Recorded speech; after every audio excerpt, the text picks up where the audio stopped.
तो हम principle of visual art and design में यूनिटी एंड हार्मोनी हो गया। वायलेंस के बारे में बताएंगे, है ना। वायलेंस क्या होता है?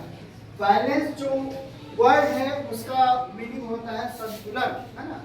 तो इसका जो संतुलन है हर सब्जेक्ट में अलग अलग मीनिंग होता है। अब तो केमिस्ट्री में पढ़ोगे तो बैलेंस करना वो अलग होता है, फिर से मैथमेटिक्स में पढ़ोगे उसमें बैलेंस करना अलग होता है ना।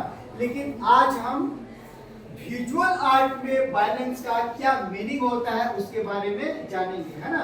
बैलेंस जो होता है, जैसे कि कोई भी हम चित्र बनाते हैं तो जैसे कि मान लो कि ये चार्ट पेपर है ना। तो चार्ट पेपर पे मान लो कि दो इक्वल साइड होता है, चाहे राइट एंड लेफ्ट, चाहे अप एंड डाउन। जैसे कि मान लो कि ये चार्ट पेपर है, ये दो पार्ट में इधर करेंगे। मान लो कि अगर इधर हम चित्र बनाते हैं और इधर कुछ अगर खाली रहता है तो ये पेंटिंग्स जो है अनबैलेंस होगा, संतुलित नहीं होगा, है ना।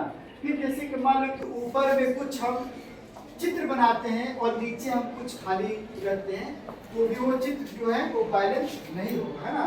तो विजुअल आर्ट में बैलेंस का मतलब होता है सिमेट्रिकल। जैसे कि give visual stability, for example if one half of an artwork has large image। अब जैसे कि मान लो कि इधर एक साइड बहुत ही बड़ा कोई पिक्चर है ना, और इधर जैसे कि मान लो कि खाली है, ये जो जगह है ये खाली है, इधर मान लो कुछ भी नहीं है।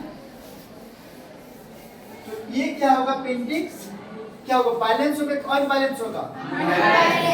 अनबैलेंस होगा, ठीक ना। तो इसलिए विजुअल आर्ट में दोनों साइड इक्वल होना चाहिए। वो जरूरी नहीं कि इधर बड़ा साइड है तो इधर बड़ा साइड हो, यहाँ पर भी कोई ना कोई ऑब्जेक्ट होना चाहिए। जैसे कि लैंडस्केप बना रहे हैं, 2 मिनट हो गया बस।